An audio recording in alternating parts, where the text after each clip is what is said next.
Hey, what up, y'all? This is your boy Ken. You're watching The View from the Game. Thank you for tuning in. If you're on Instagram, you watch me live. I am the actual man behind the Instagram. Yes, I do answer my DMs. When you DMing me. Hey, but check this out, man. While I got your attention, make sure you go get my book, The 48 Laws of Game. That's right, The 48 Laws of Game. You can get it at audible.com. All you got to do is type my name, Pimpin' Ken. When you get to audible.com, and this book, as well as my other book, The Art of Human Chess. This is the book everybody's talking about. This is the book that your daddy should have taught you about. Everything that your daddy didn't teach you the game, it's in this book right here. In The Art of Human Chess, a study guide to win, teach you how to maneuver, teach you how to finesse, teach you how to play chess, teach you how to outsmart your enemy. You got to get my books, classics. Hey, man, also, man, make sure you subscribe, like, and make sure you let everybody know through notification where to come and get this joint at by sharing. And also, I am also the proprietor and the owner of HHF Mag, HHF Clothing, HHF Awards, and HHF Radio. Hey, man, stay tuned, man, and go to thehiphopfraternity.com and check us out. And every Monday, we're at the Ice Bar. That's right, 5456 Fayetteville Road, Atlanta, Georgia. Every artist get in free. Every A&R get in free. Every executive get in free. Everybody is free. Artists get to perform for free, and you get to park for free. The only free game in town. Ladies and gentlemen, what's up? This is your host, Ken Ivy, a.k.a. Pimpin' Ken, on View from the Game. Today I have a special guest. She has some things that she's going to talk to us about. The federal prison, the inside of the prison, some of the things that happened to her, how the laws was able to capture her. And it's going to be a very interesting topic. I know y'all used to see me with suits, but, this interview was so urgent, I said I'm going to do it, in my regular. You did. Hey, but let them know who you is, sis. Hi, I'm Miss Keish, up-and-coming artist from Atlanta, Georgia, born and raised from the West Side. And that's Miss Keish. So, Miss Keish, is get it popping. So, where did you grow up? You said on the West Side, but what part of the West Side? You got the West End Mall. You got, Yeah, I'm from Simpson Road and some apartments called Herndon Home. Herndon Homes. So you would call that Zone 1, Zone 6th 1. Ward. 6th Ward. So you're from the 6th Ward. Mm-hmm. So what type of upbringing you had? Well, I was raised in a church with my mom and my stepdad. And we was very sheltered and just was always in church, going out of town. So we'll say like ghetto fabulous. Mm-hmm. And then once I got in like 6th grade, my dad went to the feds and was like where that came from. But he went to the feds, and then that's when life got a little different.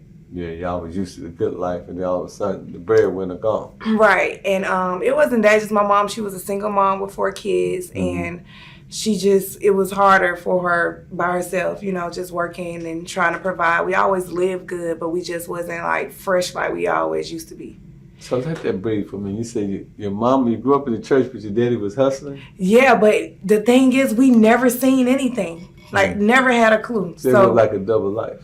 He definitely, never had a clue. So when it came up, when he went to the feds, I'm like, my daddy don't sell drugs, or what?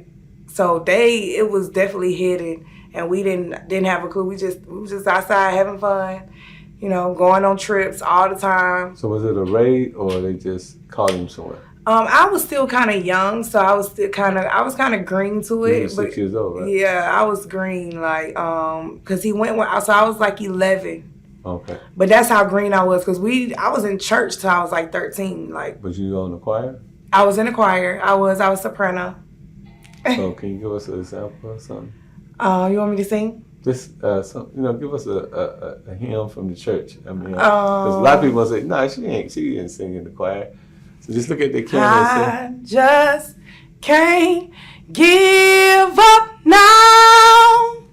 I come too far from where I started from.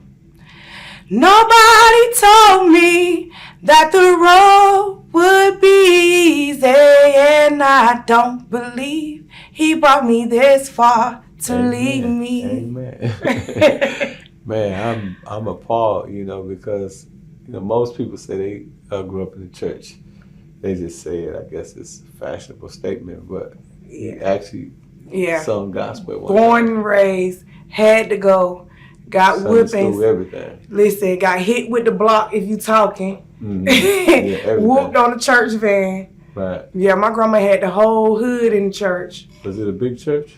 It really was a small church, but church, they used to church. bring the church van and come get all the kids on Simpson Road and haul us to the church. So your granddaddy, your stepdaddy go to jail. Yep. Where your real daddy at? My real dad, he's around. His name Frazier. He ended up having to do a blood test when I turned 21, and that's how I found out he was my dad. My mama kept telling me that my daddy was dead. Yeah, and but he was like, "That's my daughter," and he was adamant about letting me know that I was his kid.